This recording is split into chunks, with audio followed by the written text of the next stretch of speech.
Hi, I'm Paul Pachter, the CEO of Long Island Cares and the Harry Chapin Regional Food Bank, and welcome back to another episode of Breaking Bread. This is our YouTube program where we upload episodes every few weeks to give you an inside look at Long Island Cares, but also to speak not only about the issue of hunger, but about other important human service issues here in Nassau and Suffolk County. First and foremost, what about this new set? Welcome. We're very excited. This is the Breaking Bread production space at Long Island Care's new Center for Community Engagement in Hop Hog. And I can think of no better way than to start filming here at our new studio than to welcome my very special guest, Alex Arso. Alex Arso is our Veteran Services Care Coordinator. She's been with our organization since 2020 when she joined us as a temporary worker to help us get through the demands of COVID-19. Alex was so good at her job that we had to keep her on. And now it's a pleasure to know that she's part of the Long Island Cares family. Alex, it's good to see you and welcome. Thank you for having me. So let's talk first about our Veteran Services Program.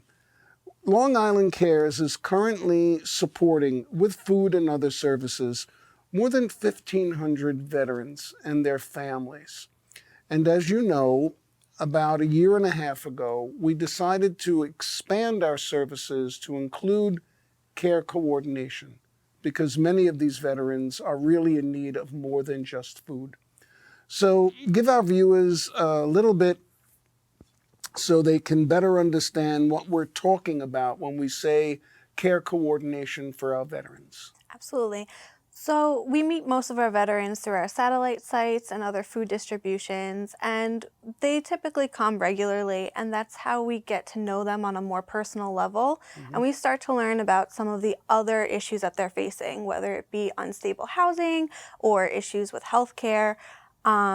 So my job as the care coordinator is to help align them with those services that they need. That could be giving them a referral to one of the many local veteran organizations that we partner with, and helping them with the follow-up. Sometimes I have to do my own investigating on their behalf, and I get back to them as to how to apply for certain services and help them with that process as well. So that's where care coordination has been going so far. We've helped align several veterans with different services through the VA, home improvements. We've helped with housing, rental assistance. So a lot of it is just aligning them with the right people in the right place. When veterans come to Long Island Cares, of course, the first reason they're coming to us is for emergency food assistance.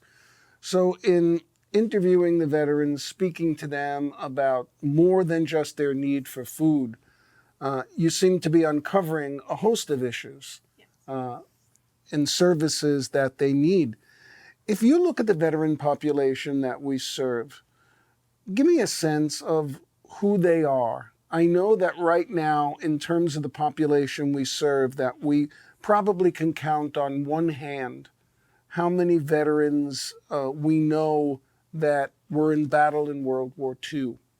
But I also know that there's a growing number of veterans who served during the Vietnam crisis, and then, of course, Afghanistan and Iraq and Operation Desert Storm and everything else.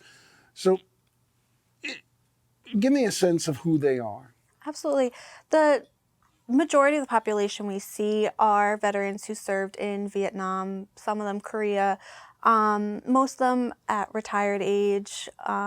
So most of them aren't looking for jobs. With the way the country is going, we have, with the way everything has been going with soldiers coming back from Afghanistan, I think there have been a few younger veterans approaching more so for job, with assistance with job security and things like that. So our Vets Work coordinator, Fern, has been working with them, but for the most part, they're seniors in terms of our population. Do the veterans that we serve, those who are seniors, have a support system in place, or are you the person they're relying on to help them navigate, whether it's through the VA, whether it's through Social Security, whether it's through the healthcare system here on Long Island? Are they, in your estimate, mostly alone, or they're supported by family members as well? We do have some veterans that are alone, but thankfully a lot of them have a support system. Sometimes I get a client not from the veteran approaching me, but from a family member reaching out to me. They might be saying, my dad needs a home health aide, or my mom lost her disability benefit, how do we get it back? So a lot of times I have family members reaching out to me, and it makes the process a little bit easier knowing that they have somebody to support them. Sure.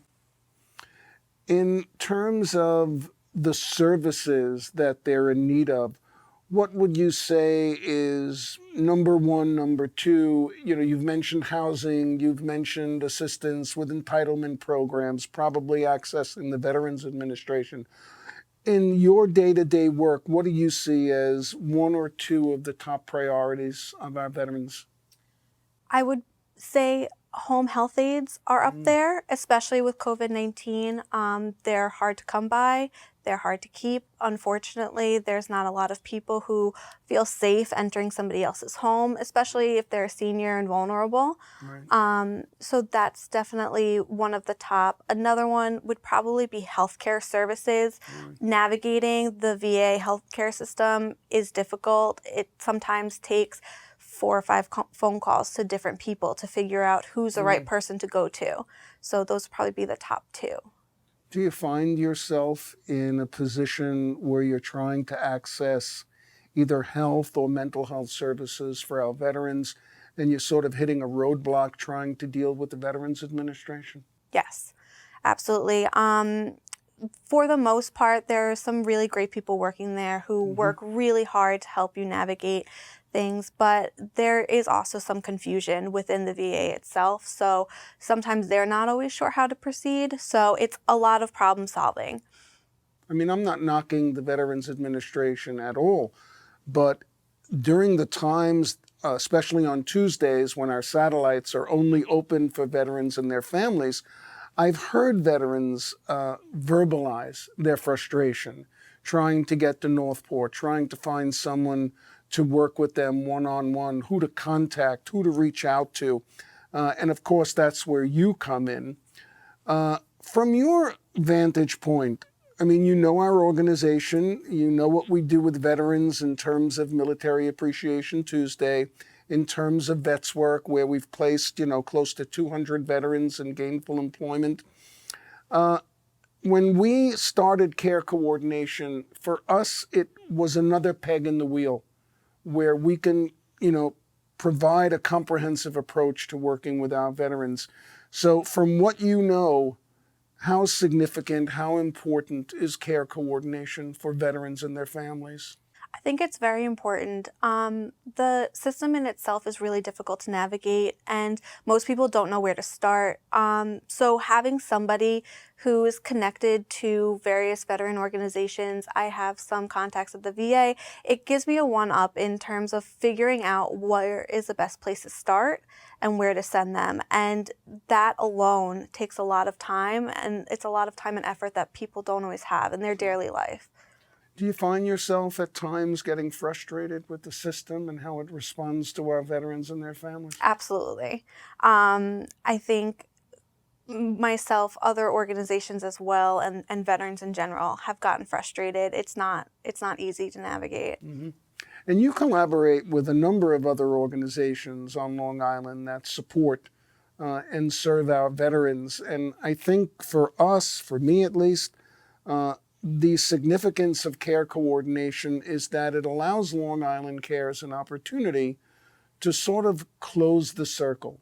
So if a veteran is coming to us for food assistance and then is in need of employment and we're able to place them in gainful jobs, and then we can coordinate the care around them, working closely, as you mentioned, with Fern Summer, our Vets Work coordinator, our job specialist, working with the satellites.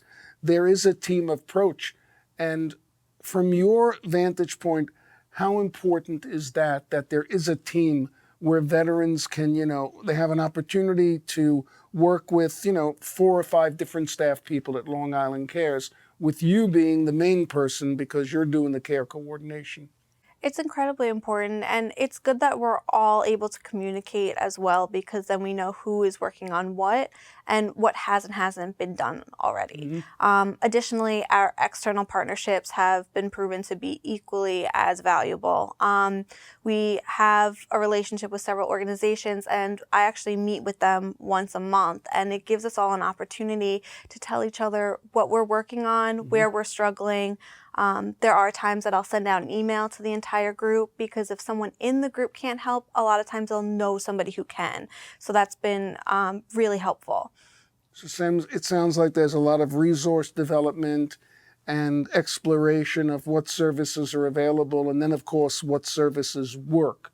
Because at the end of the day, if the services aren't working, then what good is the service we're providing if we can't get the veteran exactly what they need?